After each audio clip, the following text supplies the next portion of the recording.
Hey,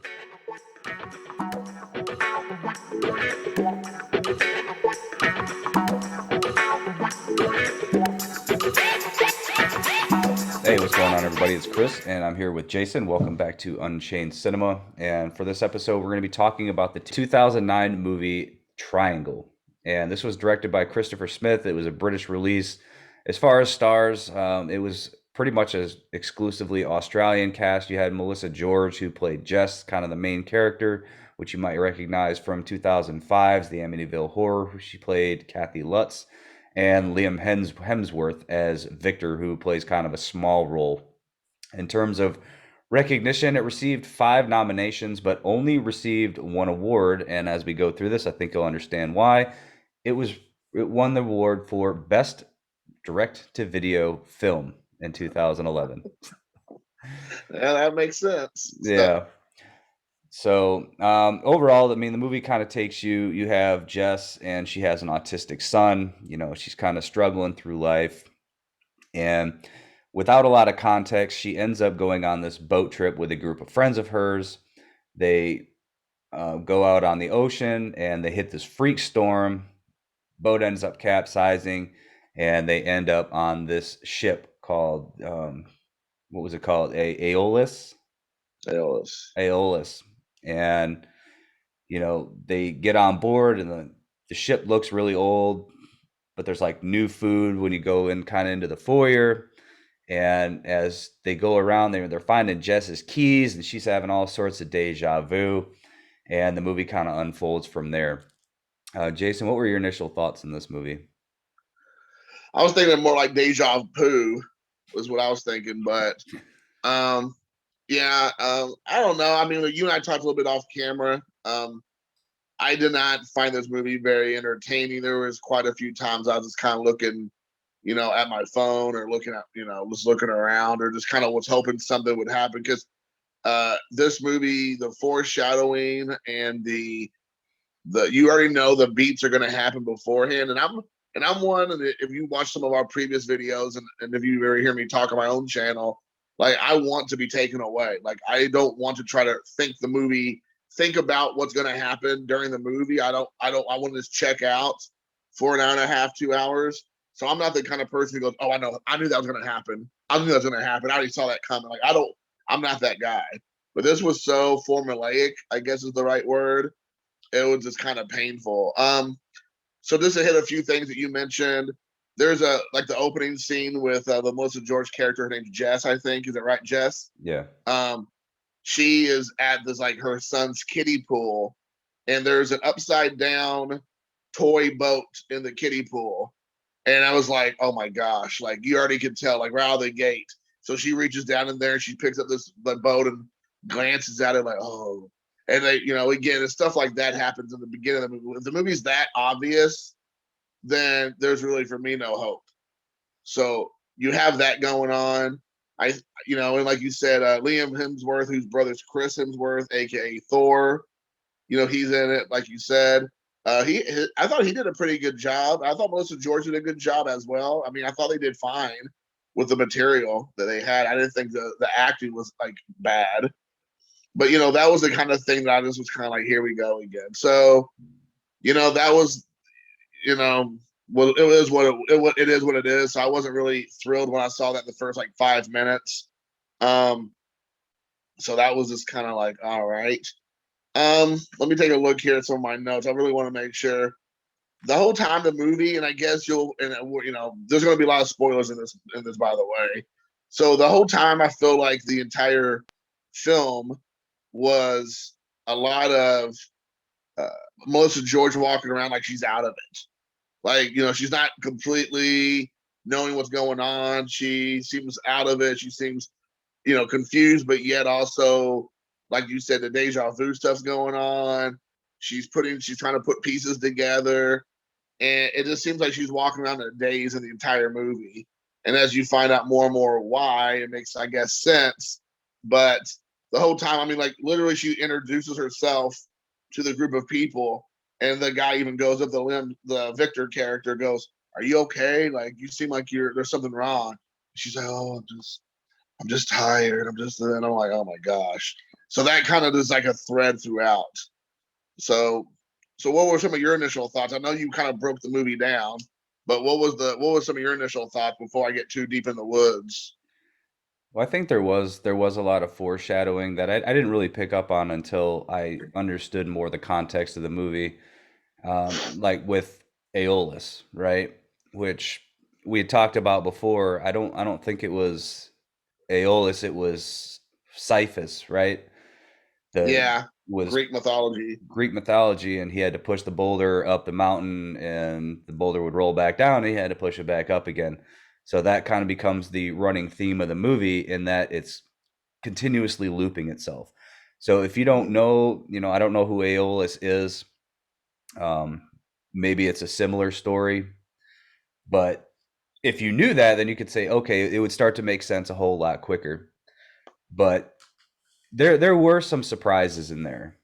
I won't say that Yeah, the whole movie, because when you talked about, she's all kind of out of it. Once you get to the end of the movie and realize she was in a car accident, she probably had traumatic brain injury. That's probably why she was out of it for most of the movie and why things probably didn't make sense. So I don't know. What do you think on that point? I mean, I guess. I mean, I just felt like I said the areas I thought they were being ambiguous with was like maybe too ambiguous, and then the areas that I thought they're like beating you over the head with was just like so prominent. I feel like there could be a better like what's the word I'm looking for, like a better shift in some of that narrative, so you can kind of understand a little bit better what's going on. I guess what they're trying to get across, like you said with the Aeolus thing, you know, the whole thing, and you alluded to, but to make it clear is there Aeolus is apparently being punished in this mythology. They're saying they just like stop the movie to explain this one thing because it's important to understand because that's what this whole movie's about, essentially. So they stop the movie and they're all like in the belly of the ship and they see this like painting or whatever, and what the girl that Downey's girlfriend or wife or whatever, I can't remember her name. She is the one who breaks it down for everybody. But essentially, like you said, the punishment is this person, Aeolus, like pushing up this rock up a hill or mountain or whatever for it to come right back down, and it's a punishment because it never ends. Kind of like the movie. It's a punishment because it feels like it never ends. So it's kind of like serves its purpose for me at least. That it was like not that it wasn't very good. So I was kind of like, and I feel like also there's a part of it where it talked about something about cheating death. I don't think I missed that, but I wrote it down. I don't remember why I wrote that down, but there's some reference or something that it cheated death. So that That's was that's that was why he got the punishment that he did. right. So they cheated death, and so that's why he ended up doing it. So again, some whatever foreshadowing or allegory or whatever type of stuff's going on here. But I mean, I guess some of it, like you said, the reason why she seemed out of it or tired was because well, I'm getting ready to tell you, if you haven't already kind of picked up on it, this is a loop that they're all in. They're in a loop. And what happened to Aeolus is what's happening to the Jess character, essentially. She's like going through this whole thing over and over and over again. And we're going to get more details into that right now, I'm sure. But that's essentially what's happening in this entire film. And it's like an onion. So it's like you're peeling back the onion, the layers, and you get a little bit deeper and deeper into why this is happening or like who it's happening to. And as the chain of events kind of unfold, you grasp more of it. And like you said, I will give you some, I will give them maybe some credit. There are a couple kind of like, oh, surprises, maybe like, oh, I didn't see that coming. So that was good. Like, of course, the part where you realize she's fighting herself, essentially, as the like burlap, Jason Voorhees, and Friday the 13th Part Two, Tater Sack Jason. So she's fighting a Tater Sack Jason version of herself. So I just was kind of like, okay. So So, anyways, I mean, let me throw that back out to you. I mean, I kind of went a little bit into the plot of the movie as far as like the middle section. What say you? Well, I mean, you brought up a lot of good points. I don't know if I want to hit on them just yet. But Sure. to give some context, as they're going around this ship trying to figure out what's going on, the tater sack Jason pops out and starts murdering people, right? And that's when everyone's like, "There's nobody on this ship. We've been around this ship. You know, who could this possibly be?" And then you hear all these things that don't make sense of like when Liam Hemsworth, you know, he hits his head on the hook, and you know he's Hmm. dying, and he says that Jess is the one that did it. When you're like, well, how could that be? Because Jess was with these other people. Right. You start to figure out, okay, so you know her keys were on the floor. Jess is in two places at once. That's when it kind of sinks in that okay, there's more than one Jess on this ship. My first thought is that she was stuck in her mind. Like this was like one of those psychological thrillers where like this is all in her head, and I Mm. expected her to be in a straight jacket at the end of the movie. And Like Identity. yeah, Yeah, yeah, yeah. but you said you know representing this god Aeolus or the other one that I said, you know, Syphilis. syphilis,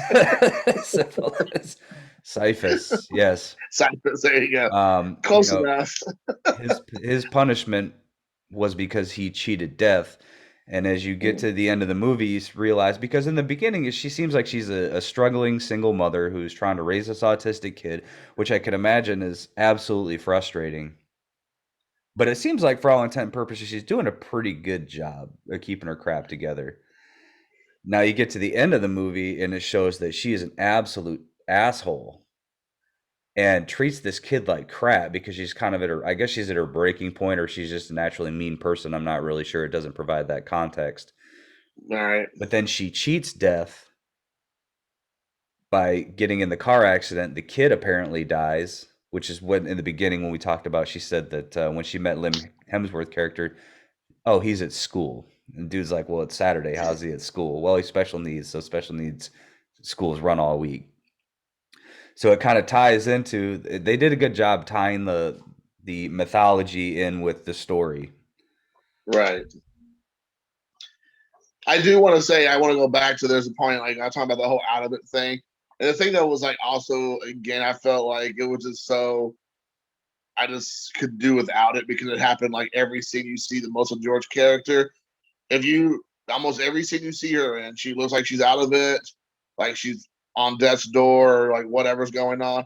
But the other things that were the things I wrote down is that she looks off into the distance in almost every scene. She's like just looking off in the distance, like, you know, just looking over there somewhere.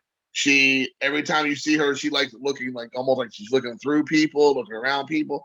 There's always this creepy music playing, so you know there's something to do with her that she's involved in whatever's going on. Like there, she has to be a part of it because all this like creepy music's playing, and so that was going. That's kind of weird. And then she keeps like every time something happens, it feels like she sees something, and it's like oh, she notices something like this person out of the corner of her eye, or this person walking by, or this something in the mirror, and all this kind of stuff.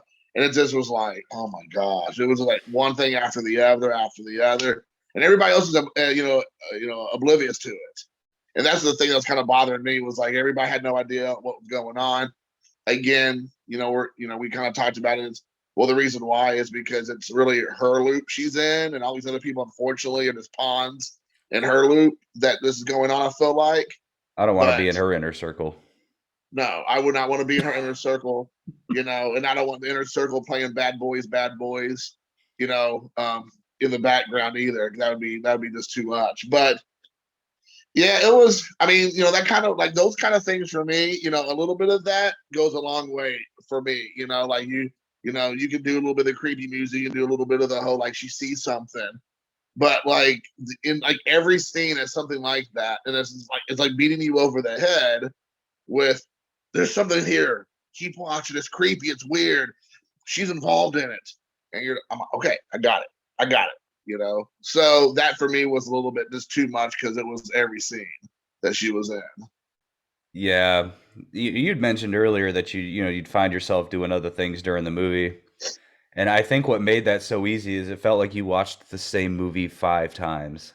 Yes, that is very true. That is So correct. when we said it was in a loop, it's in a loop, and the only thing that changes is some of the small details, and that kind of it continues on that way for about an hour.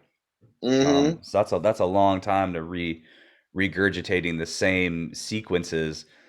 Um, but she's trying to manipulate the situation in different ways to try to get to a desirable outcome, which doesn't seem to be possible until the very end when she goes overboard and then wakes up when on the beach where she had that Mm-hmm. vision when she was sleeping on the boat. So it kind of ties back to that, and then that part made sense. And you And think, there's go ahead. go ahead. Sorry. No, please go ahead. Finish your thought. I would say, from that point, you're like, oh, okay, she figured out how to break the cycle because now we're back in society off of this Mhm. ghost ship. Which is actually a much better movie than this Ghost Ship. Um, so what I was going to say is, let me tell you this. Let me ask you this. See what your thoughts are. Even though we just pretty much said what we think the movie's about the loop and the AOList and all that kind of stuff, and that's kind of what the direction. I did want to say at the very end of the movie, what threw me for a loop, and again, maybe just the director just thinking he's being, witty or like, he's like, "Ooh, look at me, I'm going to throw everybody a curveball." There's a scene. I think it's still on the ship. I don't, but maybe it is when she's at her house. I can't remember where it takes place. But the mirror, either the mirror has been broken because she breaks it, or it's already broken. But there's a mirror somewhere that's broken or split and fractured, and she's standing in front of it, and she looks right at it. And that tells me again that's telling me is like, is she really dead, and is this a loop that's going on, or is she has a split personality, or is this like a fractured, she's a fractured person, like, because the director is looking right at, the director is making this scene happen on purpose, is making this person look into the mirror and it's fractured into many pieces, or one piece, but it's in two different spots where you see two different versions of her and she's like in the middle of it. So it's like, is this really her? Is she alive and she has these like this fractured reality that she's like living in, and that's the loop? Or is it that she's really dead and then like this is a loop that she's doing this, Aeolus, punishment or whatever, like a purgatory type thing? I don't know, but the director does make an effort at the end of the movie to show you the Melissa George character looking at herself in a fractured mirror. So you can take it for what it's worth. I don't know if you remember that scene or if you have any thoughts on that, but I kind of was like, after all the rigmarole that we went through, that happens. I'm like, well, then what does that mean? I think he probably left it up to the viewer's interpretation, which is kind of an easy Mhm. way out. Yeah, You could be this way, it could be this way, it could be whatever your mind can contrive, sure. you Yeah, know, because I could look at that from two different perspectives. Is it the mirror broken or is it the perception that's broken? And sure. years back, I It's was so meta. listening. It's funny you say that because years back, I was listening to a song. I was going through some stuff, and I misheard lyrics. But what I heard, I was like, I needed to hear that right now. And what I don't remember what he actually said, but what I heard was, I opened my eyes and I realized it wasn't the mirror that was broken. And I was like, damn. I mean, we always think that our perception is spot on, but sometimes it's like, it's not the mirror that's broken, it's your view of the world that's broken. Mm, Um, so it kind of one of those things that kind of makes you take a step back and be like, am I really seeing things for what they are, or do I have some skewed perception of the situation? sure. I But I think people who are aware of that are better off because of it. People who know they look through like that rose tinted glasses that they always talk about or whatnot, or like how you like, talk about, is that mirror really fractured or is it something that it's not? You think it is, but really it isn't. It's your perception of things. So I think that's good. I think more people who are aware of those things and they're aware of their own, perceptions, and keep those things in check are better for it, in my opinion. I know that's not what we're talking about, but I do think it's a good allegory or whatever you're referencing. It makes sense in the situation. So, so overall, so what do you think? I mean, did you have any other thoughts about the movie in general, or any other deep, insights that might need to be discussed? I don't have any deep insights. I really liked, I would say about 5 minutes from the end when it takes you back to the beginning and she's cleaning up the paint or whatever, and the doorbell Mm-hmm. rings and she goes out to answer the door and nobody's there, and it shows what was really going on, where she goes into that freaking shed and grabs that sledgehammer and just beats the shit out of her. for being the piece of shit that she was. But then Right. again, I will say that whole movie had quite a bit of cool gore, a lot more than you think there would be. Because I mean, they don't really shy away from the gore. It does look like some of it's quite a bit of practical effects. I don't know if they did a good job with digital effects to make them look practical or not, but I thought there was quite a bit of gore in that movie, which you really don't see coming. I didn't think that people are getting pretty gruesome such situations happening to them, and they don't like I said they don't pull the plug on that. So I was like, okay, but yeah, that's that scene where she's beating the crap out of herself. It's like okay, and then the part where the Liam Hemsworth character gets its head shoved into the nail, and that was pretty rough. And that's kind of gory. And then I don't want to give away every single thing, but the other people come, their demise also happens. So yeah, I mean it's pretty gory stuff. So yeah, overall, I thought that was one of the highlights of for me at least was the gore looked realistic and it looked fake or goofy. yeah, and when they would kind of go upon the scene, the wife, I can't remember her name, but it showed them, they die time after time after time after time as they're stuck in this, but they always end up in the same spot, just a different part of the same location of the boat for that person, for instance. Um, Mm-hmm. that was kind of unsettling because she walks out onto this deck and this woman is dead like 100 times in Right. probably 100 different ways as she's trying to break Yeah. this cycle. Yeah, and then she's trying to give her peace of mind, like I'm gonna come back for you, just hold on or whatever. After she kills her or attempts to kill her, then of course she ends up actually dying from her wounds or whatever. But she's like, after she kills everybody that she loves, and then basically kills her, she's like, "Don't worry, I'll be right back. It's gonna be fine." It's like, no, it's not. It is actually the opposite of fine is gonna happen. So, I just got to find 100 more ways to kill you. exactly. When I run out of those ways, then you're gonna be good to go. So, see, overall, I mean, we watched this for free. I think it was on Tubi, if I'm not mistaken. So, I mean, I didn't pay any money for it. So, I mean, even though I'm being, quasi critical of the film, there was worse ways to spend your time. That's for sure. You could definitely have been watching Spice World or something like that, which would have been definitely a terrible experience.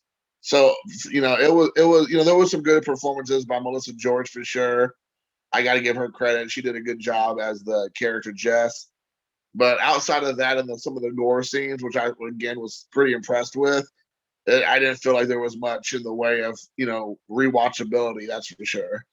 No, I think it's good to watch once. Have Right. one Yeah. good viewing of it. Normally for these shows, I'll watch a movie two, three, four times just to kind of fully embrace what's going on.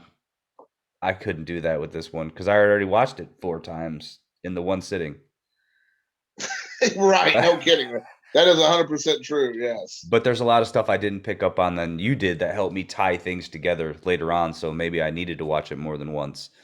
Yeah. Um, I mean, that movie does have it. That movie does have the thing that when you see it all the way through, you can go back and rewatch it and then be like, okay, so there are a few things you could have missed out on easily, even though they do replay it inside the movie a half dozen times. But just with the mindset of already seeing it, there may be some rewatchability. I guess maybe one more time to kind of be like, okay, I see where they're going now with some of this. But yeah, I felt like it was so convoluted in certain spots.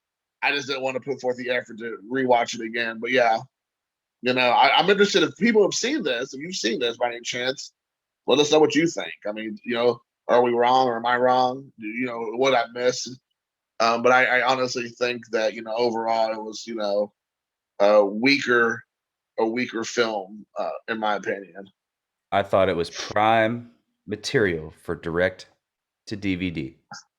and it won an award to prove that exact thing. So But I give it a so 4 out of 10. I say 4 out of 10, maybe 4 out of five, 10. maybe five with I the think creativity and the violence. I kind of like give it a 4. I'm more like a 2. So, and I will say also another thing is real quick before we get up. I didn't realize they're all Australians and they're filming this in Australia. They all had American accents, didn't they? Yep. So yeah. That's what threw me off because everybody has an American accent in the movie. So even though I know that Liam Hemsworth and Melissa George are Australian, I didn't know the other people were. I just assumed that they were pretending to be Americans. Which to me, and I'll kind of close with this. What about for you, Chris? If it's a movie that has nothing to do with the people's background and where the movie's filmed or their nationality, why would they not just play who they are anyway? It's like, why would you fake an American accent? It doesn't make the movie any better or any worse. And that's like the least of the problems I'd have with the film if they're Australian.